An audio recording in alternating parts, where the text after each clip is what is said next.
অক্ষয় তৃতীয়া হুগলির মাহেশে চন্দন যাত্রা উৎসব। জগন্নাথ, বলরাম, সুভদ্রার কপালে মাখানো হয় চন্দন, আর চন্দন যাত্রা উৎসবের মাধ্যমেই রথযাত্রা শুরু।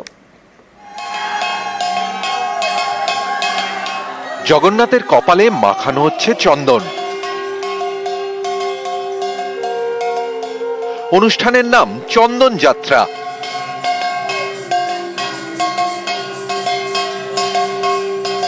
হুগলির শ্রীরামপুরে মাহেশ। অক্ষয় তৃতীয়ায় এখানে জগন্নাথ, বলরাম এবং সুভদ্রার কপালে চন্দন মাখানো হয়। তাদের যাতে গরম না লাগে তাই রীতি মেনে এই চন্দন যাত্রা অনুষ্ঠান, যা দেখতে মাহেশের দর্শনার্থীদের ভিড়। জগন্নাথ দেবের দর্শন এই সামনে থেকে, এত সামনে থেকে যে পাই, সেই জন্য সকাল থেকে আসা। স্নান যাত্রা বলুন, চন্দন যাত্রা বলুন, সোজা রথ বলুন, প্রত্যেকটা এতেই আমরা থাকি।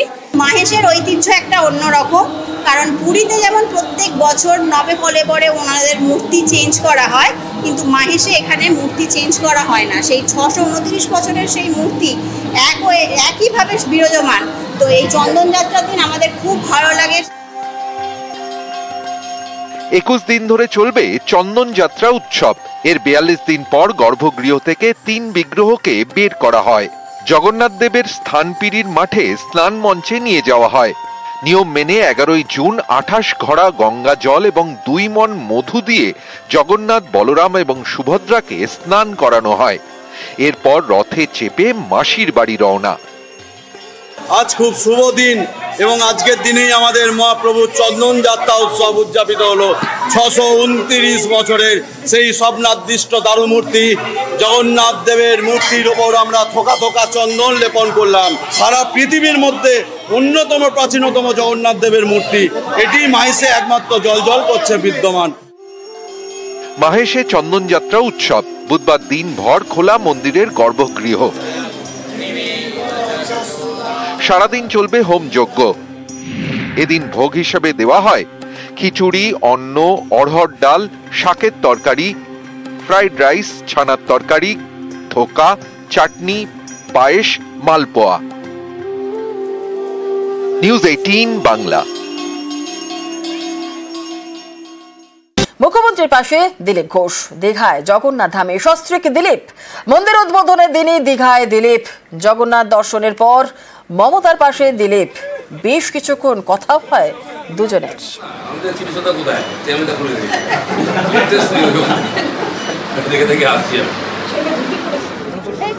দিলীপ ঘোষকে এগিয়ে দিতে আসছেন মুখ্যমন্ত্রী।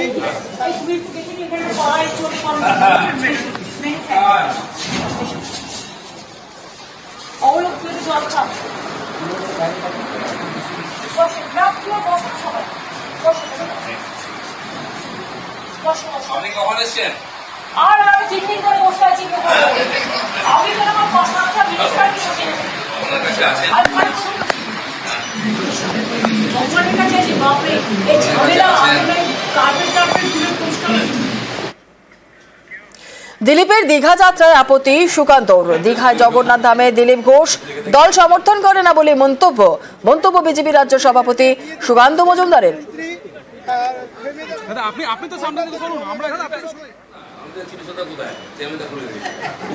দেখুন, দিলীপ দা যাবেন কি না তার ব্যক্তিগত ব্যাপার। ব্যক্তিগতভাবে আমন্ত্রণ করা হয়েছে, পার্টি এন্ডোর্স করে না।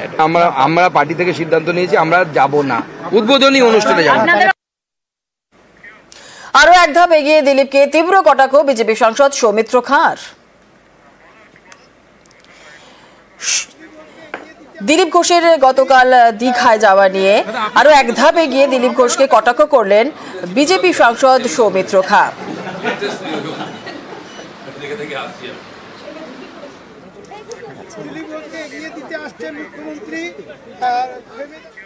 আর উদ্বোধনের দিনই দীঘায় জগন্নাথ ধামে যাওয়া নিয়ে সতর্ক প্রতিক্রিয়া বিধানসভার বিজেপি মুখ্য সচেতক শঙ্কর ঘোষের।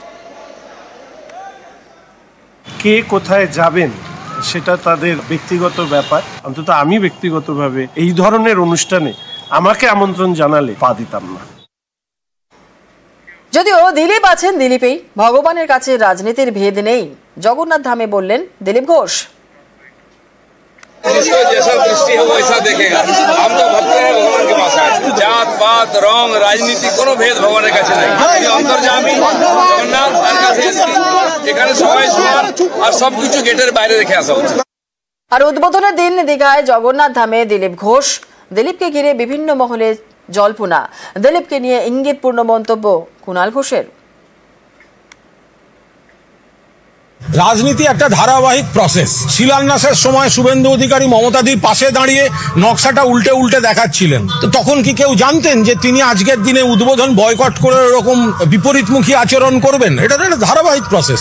কিন্তু দিলীপ ঘোষ তিনি ভক্তির জায়গা থেকে এসেছেন। মুখ্যমন্ত্রীর আমন্ত্রণে গতকাল দীঘায় দিলীপ এবং জগন্নাথ মন্দির পরিদর্শন। মুখ্যমন্ত্রীর সঙ্গে কথাও বলেন। দিলীপের দীঘা যাত্রায় সরব বিজেপির একাংশ এবং দলের একাংশের সমালোচনায় জবাব দিলীপের। সস্ত্রীক মর্নিং ওয়াক থেকে আজ স্বমেজাজেই জবাব দিলেন দিলীপ। দল বিরোধী কোনো কাজ করেননি বলেই দাবি দিলীপের। তার নেতৃত্বে বঙ্গ বিজেপির হাল ভালো ছিল বলেও দাবি। আর বঙ্গ বিজেপির বর্তমান দশা নিয়েও খোঁচা দিলীপের। দিলীপদা কেমন লাগছে আজকে? ভালো, সমুদ্র সৈকত সবসময় ভালো লাগে। অনেকবার এসেছি, থেকেছি, এখানে হেঁটেছি, আজকেও এসেছি। কিন্তু একটু অন্যরকম যেন আলোচনায় সংবাদ মাধ্যমে দিলীপ ঘোষকে নিয়ে সবসময় আলোচনা হয়, নাহলে আপনাদেরই বা চলবে কি করে? আজকে একটু বেশি হচ্ছে যেন, মানে গতকাল থেকে। হ্যাঁ, অনেকেরই কষ্ট হয়েছে, কারণ বিজেপি দিলীপ ঘোষ 10 বছর আগে যে রাজনীতি করেছে আজও সেটা করছে। অনেকের রাজনীতি পাল্টে গেছে, অনেকে পার্টি পাল্টে ফেলেছে। দিলীপ ঘোষের এসব করতে হয় না। পার্টি কি পাল্টাবে এবার? দিলীপ ঘোষ পশ্চিমবাংলা পাল্টাবে। তৃণমূলে যোগ দিতে পারেন এমন কোথাও বলছে? কেন, কি আমার খারাপ সময় এসছে? অনেক নেতা ঘুরে বেড়াচ্ছে, প্রতি সিজনে পরে ইলেকশনে পার্টি পাল্টায়। দিলীপ ঘোষ পাল্টেছে? দিলীপ ঘোষ অন্য পার্টিকে পাল্টে দিয়েছে, পশ্চিমবঙ্গকে পাল্টে দিয়েছে, বিজেপিকে পাল্টে দিয়েছে। আগামী দিনে পশ্চিমবাংলায় বাকি পরিবর্তনটা হবে। সুকান্ত মজুমদারের কথাটা সবাই প্রশ্ন আকারে বলেছে আপনাকে যে এটা পার্টি করে না। পার্টি কি শুনেছেন আপনি কোথাও বলেছে পার্টি যে কেউ যাবে না মন্দিরে? আমাকে নিমন্ত্রণ করছে, আমি এসেছি, আমার সাহস আছে। এর সঙ্গে আমি রাজনীতিকে মিলাই না। তাহলে তো রাম মন্দিরে এত লক্ষ লক্ষ লোক গেল কেন? কাশী বিশ্বনাথ দর্শন করতে মন্দিরের পরে এত লক্ষ লক্ষ লোক গেল, তারা কি অন্যায় করেছে নাকি? কুম্ভ মেলায় তো কোটি কোটি লোক গেছে। মমতা ব্যানার্জিও মানা করেছিলেন, কিন্তু তার পার্টির নেতা এমএলএ এমপিরা সবাই চলে গেছে। তারা কি অন্যায় করেছে? পার্টি থেকে বহিষ্কার করে দিচ্ছে নাকি? ব্যক্তিগত নিষ্ঠা শ্রদ্ধা ভগবানের সঙ্গে আছে। কালীঘাটের মন্দির কে তৈরি করেছে আপনি জানেন? সবাই যায়। তারকেশ্বরের মন্দির কে তৈরি করেছে জানেন? সবাই যায়। কে মন্দির করলো সেটা গৌণ। ভগবান আছেন, তার সঙ্গে আমার সম্পর্ক আছে। শোকজ করলে বা জানতে চাইলে কিছু বলবেন পার্টিকে? পার্টি যদি জানতে চায় আমি জানিয়ে দেবো, পরিষ্কার করে জানিয়ে দেবো। কি জানাবেন? দেখা যাক কি জানতে চায়। সমাজ মাধ্যমে এত সমালোচনা, কি বলবেন? আরে দিলীপ ঘোষের সমালোচনা করলেও প্রচার হয়, দিলীপ ঘোষের প্রশংসা করলেও প্রচার হয়। দিলীপ ঘোষ তার সোজা রাস্তায় চলে। সোজা রাস্তায় কি চলবে? সবসময় সবসময় চলেছে, আজও চলবে। রোজ রাস্তা পাল্টায় না, দল পাল্টায় না, জামা পাল্টায় না। কিন্তু লাস্ট প্রশ্ন, খড়গপুরে দেখা যায় তৃণমূল কর্মীরা বাড়ি বয়ে আপনার সঙ্গে ওই আচরণ করেন, আবার তাদের দলের সর্বোচ্চ নেত্রী মুখ্যমন্ত্রী আপনার সঙ্গে বসে। ওটা ওদের রাজনীতি। টিএমসি কি করবো আমি বলতে পারি না। আমি বিজেপির লোকেদের শিখিয়েছি চোখে চোখ রেখে কথা বলতে। কারণ দিলীপ ঘোষ গেলে হারিয়ে যাবে, যারা কান্নাকাটি করছে তারা বিজেপি বোঝে না। লাস্ট কথা, যারা বলছে যে আমাদের নেতা নয় আর তরুণ জ্যোতিরা, কি বলবে তাদের উদ্দেশ্যে? তারা কে বলছে 25 বছর পার্টি করছে, 30 বছর, এটা পঞ্চায়েত জেতাতে পারে না। তুমি কত বছর পার্টি করছো তাতে কি যায় আসে? পার্টি তোমার কাছ থেকে কি পেয়েছে? দিলীপ ঘোষ পার্টির কাছ থেকে কোনোদিন পদ চায়নি, কোনোদিন টিকিট চায়নি। দিলীপ ঘোষকে পার্টি যা দিয়েছে তার কয়েক গুণ ফিরিয়ে দিয়েছে। তোমরা কি দিয়েছো পার্টিকে? পার্টি কতটা লাভবান হয়েছে? তোমরা তো পার্টিতে ছিলে, পার্টি কোথায় ছিল? দিলীপ ঘোষ লড়তে শিখিয়েছে, জিততে শিখিয়েছে। আর আগামী জিত যদি হয় পার্টিতে, আমি তাকে জিতিয়ে দেখাবো, কারণ আমি যাওয়ার পরে হারতে শিখেছি পার্টি।